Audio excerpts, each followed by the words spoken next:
What is going on, guys? Welcome to the Reformed Reader, the channel where we review different forms of media through the lens of a Christian who is under the authority of the scriptures.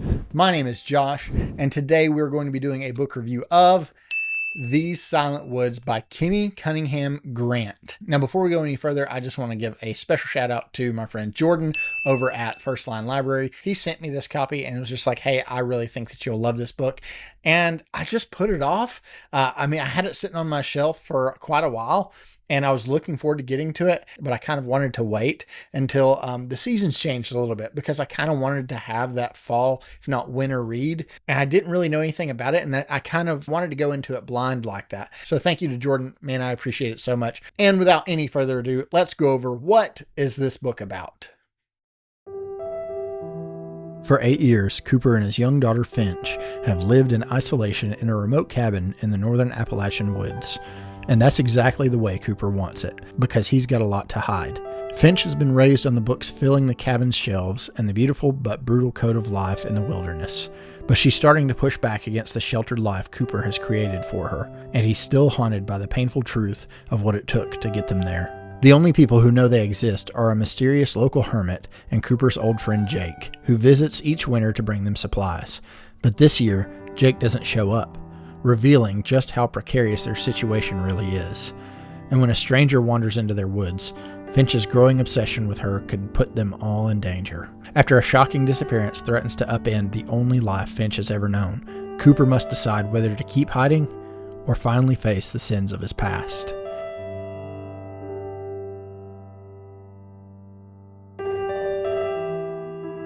All right, guys, so the way that I normally structure my reviews is I go over the good, the bad, and the ugly. The good being the things about the book that I enjoyed, the bad being the things that I didn't care so much for, and these are preferential things, maybe a character I didn't like, the writing style, maybe the length, something like that. But then I go into the ugly, which is what could be some sin that is steeped into this work that might hold a Christian back from picking it up? And I break that down into 5 categories. But before we get into that, let's first jump right in and go over the good. So what were some things about this book that I enjoyed? I really loved that this was a change of pace for me. This wasn't fantasy. This wasn't sci-fi. And not only that, but yes, it's a bit of a mystery, but it's really slowed down. So I enjoyed that the pacing was a lot slower than I'm used to, because most of the books that I've read lately have really been those high octane reads. It's been, pedal to the metal, foot on the gas the whole way. And this was just that real kind of slowed down, contemplative read that was really thoughtful. And I really loved that this gave me that palate cleanse that I didn't know that I needed.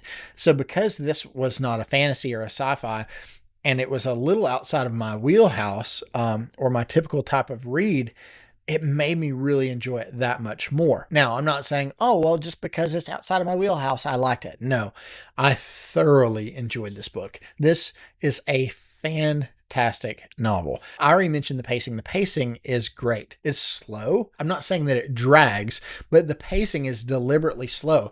But the book isn't very long. I think it's maybe like 200 and something pages, less than 250 pages for the entire novel. And the font is pretty big, so it actually won't take you very long to get through this.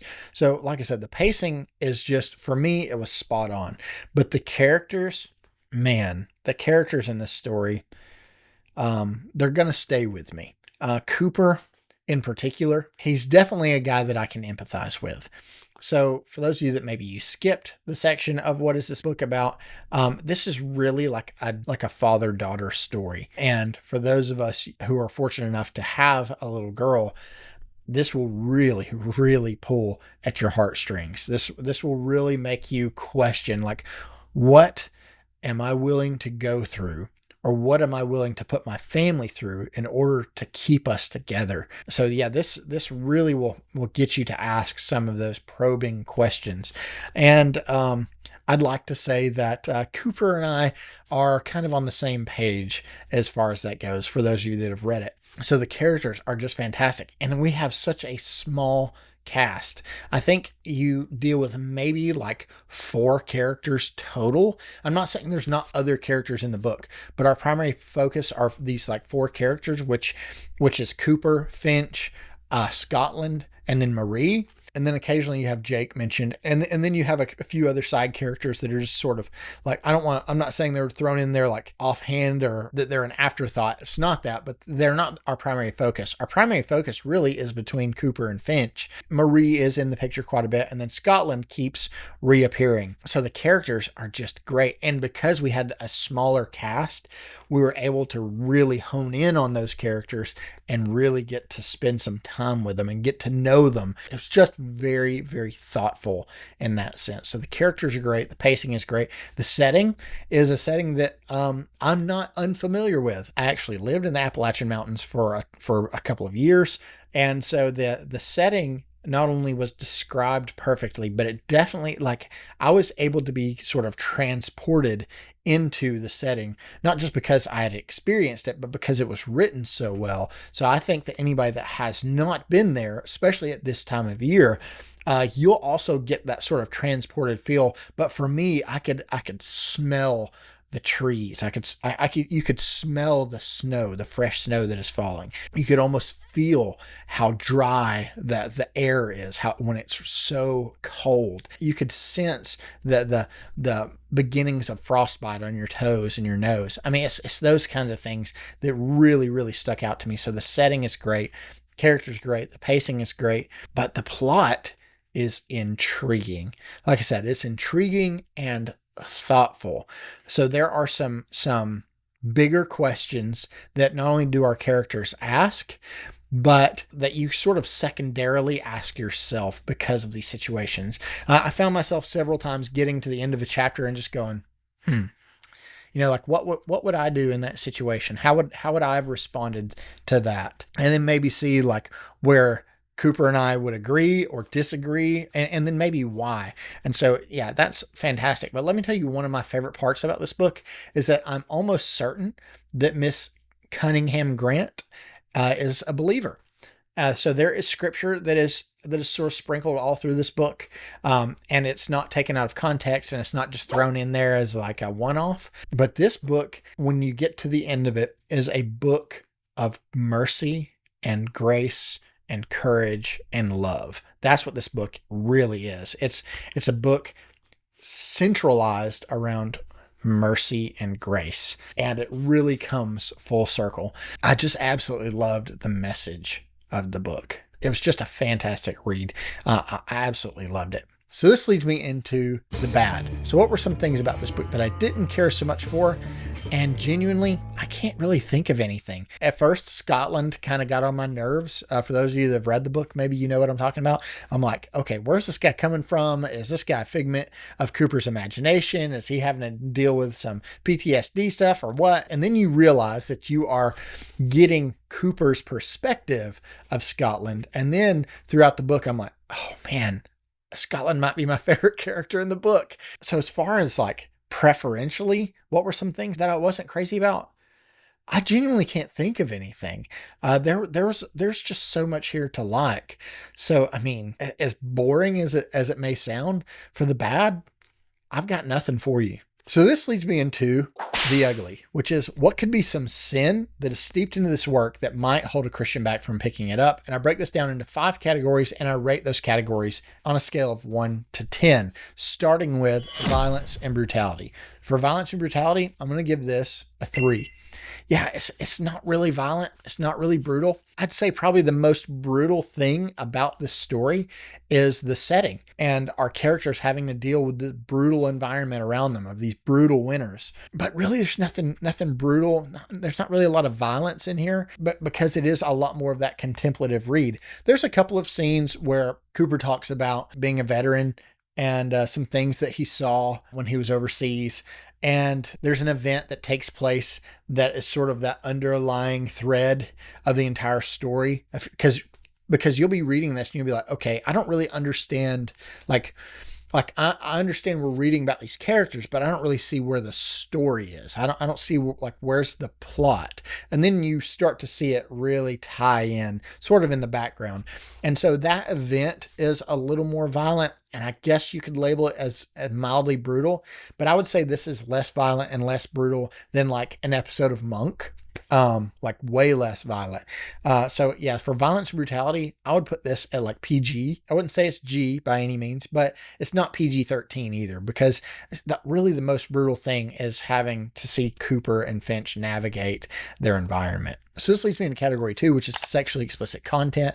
Now for sexually explicit content, I'm going to give this a 2. Again, it's not really in here, but I will say that the character Marie and Cooper start developing a relationship, and Cooper's been alone aside from his daughter in this cabin for 8 years. And so, he starts developing feelings for this woman, and you can definitely see where our characters tend to, lean into some of the desires that they may both have, but they never cross a line, if that makes sense. Like, I don't really want to get explicit. I don't want to go into detail or anything, but there's not really any detail to give here. It's just there were a few times where maybe our character, like where two of the characters were kissing and it got a little heated, but they tempered it down quite a bit and pretty quickly. So nothing really happened, but if you're like, I don't want any of that in my book whatsoever, then I still don't think you're going to have a problem with this. But like I said, it's like maybe like a couple of sentences in this entire book. It's just to show, it's really just to get you to empathize with Cooper and his loneliness, and even Marie and the circumstances that she has had to deal with. It's getting you to empathize with these characters, and frankly, it's really just, it's realistic, and it's showing that sometimes if we don't watch it, if we don't keep ourselves in check, if we're not rooted in the word, that we can just as easily succumb to these things, which again, our characters don't here. But yeah, there's a scene where two of our characters start kissing, and you realize pretty quick, like, things are warming up a little bit, but then it comes to an abrupt halt. So yeah, if you're worried about that, don't be. It's not really in here, but I did want to just let you know ahead of time. Yeah, there's a scene that gets a little more heated, but I don't think it's gratuitous or explicit in nature at all. So this leads me into category 3, which is language. Now for language, I'm going to give this a 2. Really, it's because I don't remember there being any in here. I'm not saying that there isn't, but I don't remember anything. Like, I don't remember any expletives at all. And I think that our main character Cooper actually used the Lord's name in vain at one point. Like, I think he said like OMG or something like that. But then the character Scotland actually rebukes him for it. He's like, I don't think the Lord would appreciate you using his name that way. And so I was like, yes, like I love Scotland, But they'll never take our freedom. So yeah, for language, it's not really in here. This brings me into category 4, which is gratuitous inclusions. And short and sweet, there's nothing gratuitous about this book whatsoever. There's nothing that is, there's none of the DEI type stuff. There's nothing gratuitous in nature that is steeped in this book at all. So that's why I gave it a 0. And the final category is dark themes. Now for dark themes, I also include heavy themes, and I'm going to give this a 4. And I'm going to try to avoid spoilers, but I would say 99% of this book is going to be a 0 as far as dark themes or heavy themes go. But there is one particular scene where I would put it at like a 6. And it really threw me for a loop because it's not what I was expecting. It reminded me that I'm reading a mystery novel. Because really the whole time it felt like I was just getting to spend time with Cooper and Finch, and kind of get to live alongside them in this cabin in hiding, which I really enjoyed. And then there's a particular scene, and again, I just don't want to get into it because I don't want to give anything away. There's a particular scene where I'm like, oh man, that must have been very difficult for not only Cooper, but for that little girl, to have to try to get through. It does discuss that a little bit, but I don't think it's anything that's going to like keep you up at night. I don't think it's going to be anything that's going to keep you from reading this. Like I said, I think that this is much more tame than an episode of Monk.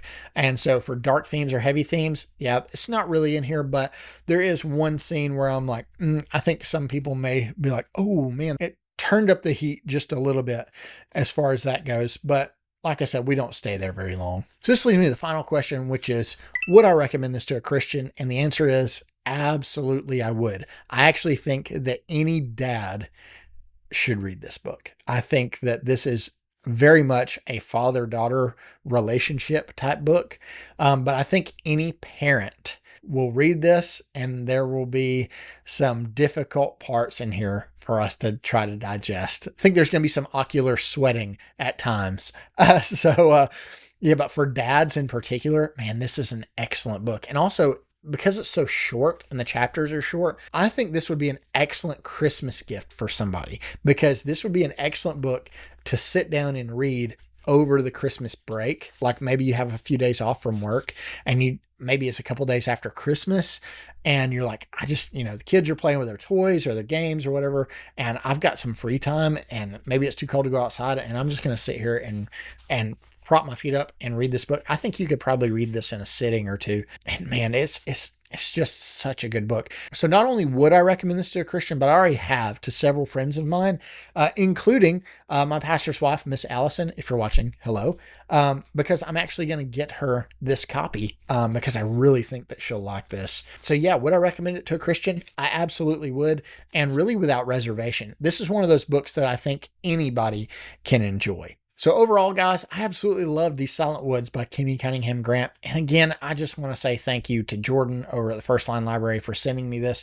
Man, it was such a good book. It was not what I was expecting, but it was exactly what I didn't know that I wanted or needed at the time. So fantastic. Man, just thank you so much. So this is going to be one of those that I'm going to be on the lookout for at like thrift stores. And if I ever see a copy of it, I'm going to pick it up and make sure that I have that on hand so that I can hand out to people, because this is just such a phenomenal read. So thank you guys so much for coming and hanging out with me and listening to me ramble about These Silent Woods for just a little bit. I just want to let you guys know how much I appreciate you guys coming and watching these videos. I appreciate all of you who are subscribed and like the videos, but more than anything, guys, please share these videos with your Christian brothers and sisters, because it is my goal with this channel to be a good resource to my Christian brothers and sisters, so that maybe I can help us spend our time, money, and energy a little more wisely on things that honor the Lord. So again, thank you guys so much for watching, and I will see you on the next one.